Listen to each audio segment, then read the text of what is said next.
We'd like to talk up Texas A&M with Andrew Hattersley from Gig'em 247 Sports. The Aggies, of course, go to spring practice here in a few weeks. Hey, Andrew, what's going on? Mark, how you doing? Yeah, good to catch up again with you and talk a little spring ball. It feels like the season just ended and we're back talking about spring ball. They announced Jimbo Fisher's SEC Media Day appearance today, so it feels like the season will be here before we even know it. Absolutely. Well, it's been a while. Good to see you. We'll Yeah, absolutely. dive into it here. Why don't we start at the top? So, Jimbo Fisher hires Bobby Petrino as his offensive coordinator. Now, nobody's going to question in any way Bobby Petrino's offensive accomplishments and acumen from his past career, but obviously this makes for an intriguing hire just in regards to Bobby Petrino's colored past, and also based on just these two guys. Bobby Petrino's obviously led programs all over the place. A couple head coaches working together. No doubt. I think it's gonna be an interesting dynamic. Obviously, being in those meeting rooms, I think would be a lot of fun to be a fly on the wall for some of those if they disagree on certain things. But I think there's a lot of people that once they kind of started to look at the hire, look at the fit, I think the strong personality kind of works well for what A&M needed. They needed somebody, I think, that if Jimbo Fisher tries to kind of meddle or get involved too much, you needed somebody with a strong personality that could say, "Hey, I've got this. I've been doing this for a long time and know what I'm doing." And I think Bobby Petrino is that type of guy that Jimbo Fisher also trusts and trusts his expertise. He trusts his knowledge. He has a history of kind of hiring guys that he's gone against in the past and guys that he's really familiar with. It was that way with Steve Adazio. He went obviously against DJ Durkin, got to see him firsthand. And I think the same is kind of true with Bobby Petrino. It's a guy that he really respects, has high regard for. We haven't had a chance to really talk to him yet and get his perspective. There wasn't a signing day press conference for him to really talk about it, but we'll really get his thoughts in a couple weeks on what he kind of thinks. But it's a guy that he certainly trusts and is going to kind of turn the keys over to. And before Bobby Petrino can really go into the lab and do what he likes to do best Mhm. and work the X's and O's and the matchups, of course, he's been called upon along with everybody else to hit the recruiting trail. And you've been fairly impressed with what he's done thus far. And what have the early production been for this 2024 class? I see Anthony Maddox came into the fold here just in the last few weeks. Yeah, no doubt. I think people are still trying to get a feel for what he really likes as a prospect. He's been known as somebody that kind of likes those big bruising backs, and you've certainly seen some offers go out in that extent. But the early reviews have been really good, and one of the pieces of feedback when he was hired was a lot of people said, "Hey, not regarded as a guy that loves to recruit, but he'll know how to come in and call plays and run an offense." And A&M had two junior days in January, and he was very involved with both of them. He's already been out to see A&M's cornerback signee Marcel Reed on a couple of occasions as well, um, out in Mississippi. And then when you talk to kids around the junior day, one Tiger Ryden, for example, is a 2025 running back, said, "Hey, he had breakfast with me, and we had a chance to really talk and get to know each other, and didn't talk like a ton of schemes or anything like that, but really had a chance to get to know him on a personal level." And Comby Branham, who I was talking to last week, was another lineman that was in town that got the offer from Bobby Petrino and said sort of the same thing. "Hey, Bobby Petrino was around the entire time I was on my visit and really made me feel welcome. We got to talk a lot."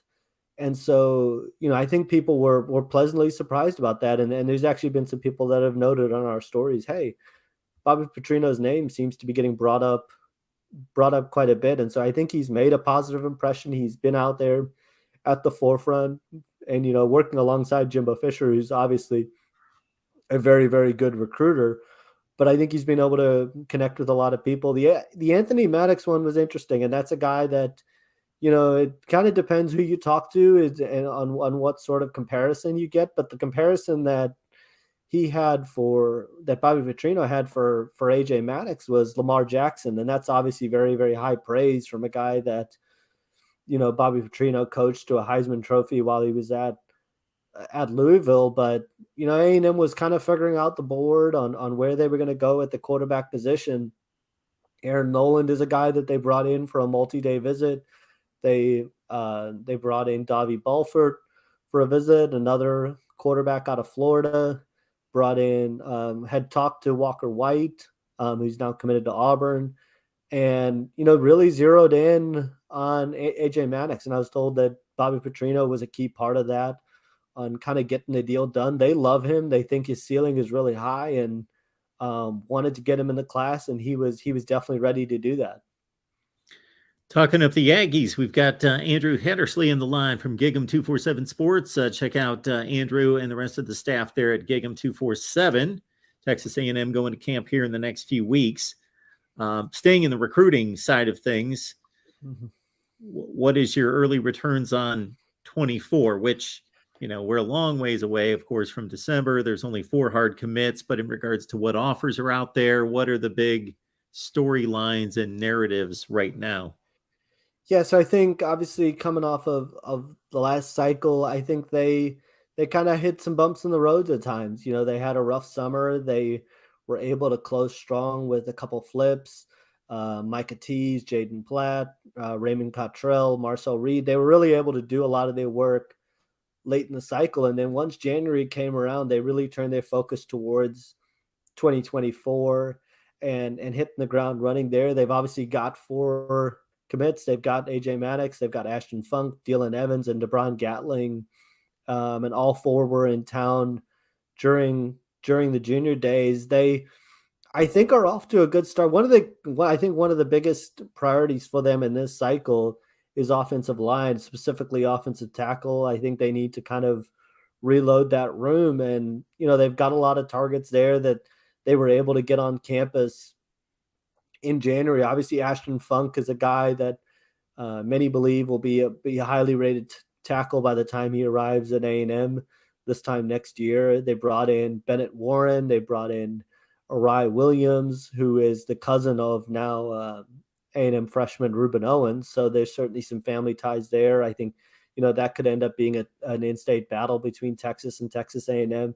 Bennett Warren is another one. Blake Ivy's another highly rated offensive lineman. And, Kobe Branham's a guy that they see more on the interior, but I think they've targeted a lot of guys. They've given themselves a lot of options to potentially maybe get three guys in this cycle. And then linebackers, the other pivotal one that they really have to sign. Obviously, they have to have a strong cycle. I think they're gaining ground and getting some traction with LSU linebacker commit Xavier Atkins. I talked to him over the weekend out at a 7-on-7 tournament. He just moved to Humble Summer Creek, and he talked about, when he went over to A&M for a junior day experience, that they really made him feel welcome. It was Jimbo Fisher was there, DJ Durkin was there, Alec Garwig, David Bowen. They just had the whole recruiting staff kind of in sync and making him feel like priority. And he said, listen, A&M is going to be a factor all the way until signing day. And so I think that's certainly encouraging. They're battling it out for Peyton Pierce and Anthony Smith are a couple other big targets along the at the linebacker spot. I think they really have to, because that was one when they lost Anthony Hill last cycle, filled it in with Torian York and Chance Johnson. I'm a big fan of Torian York. I think he was really productive, but those are guys that you're going to have to develop for a couple of years. And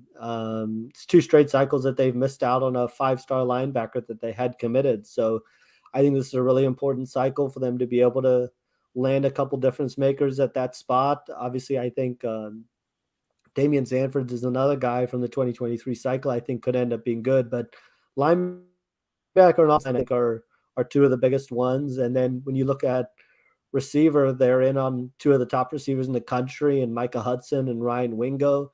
Obviously got DeBron Gatling committed already. Draylon Miller is one of the top receivers in the country that they're in the mix for, so that are in the mix for a lot of guys. And they were in the mix for a lot last year as well. And now it's just a matter of can they kind of get that momentum? Can they get that traction? And can they start to close out some of these recruitments heading into the summer? Hey, Andrew, just touching upon the 2023 class that ranked 12th in the Mm-hmm. nation according to 247 Sports, 19 hard commits, 10 of them are on campus. And with the ridiculous expectations of really anybody in the SEC West and everybody that they're competing against, the 12th ranked class should be celebrated. But at the same time, in comparison to Alabama, LSU, Georgia, there's obviously a gap there, at least from a metrics or number standpoint. Still, they had a big win with David Hicks. They took him away from Oklahoma and everybody else. And in addition to that, they still come out with the 12th rated class. So all things considered, there's obviously still a ton of talent in that class. And how do you assess how they finished? Yes, I think obviously expectations were kind of sky high, like you mentioned, off that top rated class of all time. And I think there were certainly some big wins there and some guys that can be difference makers, and then some other parts of the class that kind of feel like question marks. Starting with the positives, obviously you mentioned David Hicks. I think that was one of the biggest wins of the cycle to not only get him committed over Oregon and Oklahoma, but then to be able to hold on to him despite going 5-7. Oklahoma was kind of making a late push there. Oregon was making a late push as well. So to avoid any drama and be able to keep him in the fold and have him locked in heading into the early signing period was really big. And then Ruben Owens, I think, is another huge one. He was a guy that even when he committed to Louisville, I kind of felt like at some point A&M was going to make a run again. They were going to be able to kind of get him on campus for a visit and make their push. And he didn't end up making it in town for a game, but he was one of the first guys that Jimbo Fisher went and saw once the contact period opened, and spent an entire day with him, which really meant a lot to Ruben Owens. The Louisville coaching change happens. I think it probably would have happened anyway, but A&M was in position to pounce there and get a guy, especially with Devon Achane heading off to the NFL.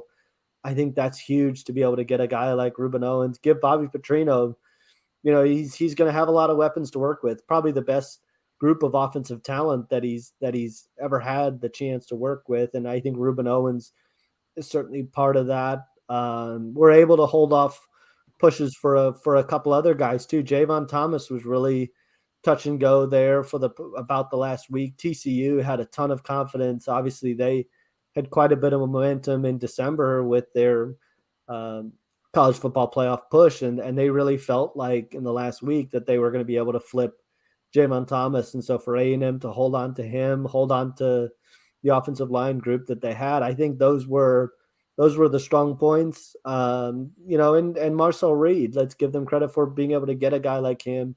They were searching a lot of the cycle for a quarterback, and they tried for Austin Novosad, they tried for Jaden Rashada, Dante Moore, and then we're able to get off a late flip of Marcel Reed, and the same goes at the wide receiver position. In the final month before signing day, they didn't have any skill position players signed or even committed for that matter. And then you're able to get Ruben Owens in the fold. You're able to get Micah Tease. You're able to get Raymond Cottrell and Jaden Platt, all as late flips. Not bad. Probably you don't want to rely on flips and being able to pluck guys away from other schools every cycle, but they stayed with it and were able to add those guys to the class. Now, as I mentioned, I think the biggest question mark is at the linebacker spot, and that starts with losing Anthony Hill. That was a massive blow at a position of need, and probably one of the better players I've ever covered. I mean, he is just an absolute game wrecker, a monster, every word that you could describe. And so I don't think it's possible to find a guy that could fill that void. Once he decommitted, once he went to Texas, that's just a blow that you're not going to be able to find a guy that's able to match up to him. I do think that Torian York is a nice late add. A guy that was committed to Baylor, had Duke after him as well late in the cycle, was incredibly productive at Temple. And it was just a matter of the measurables kind of got him right. The measurables were colleges looked at it and were kind of hesitant on that front, but was a guy that had 100 plus tackles, as a senior and a junior and a multi-year starter. And then Chance Johnson, I think, is going to need some development as a guy that's a little bit new to the linebacker position. And and Damian Sanford, I think, was an underrated pickup as well. But I think the linebacker spot's going to be the one that people kind of look at this class and keep an eye on.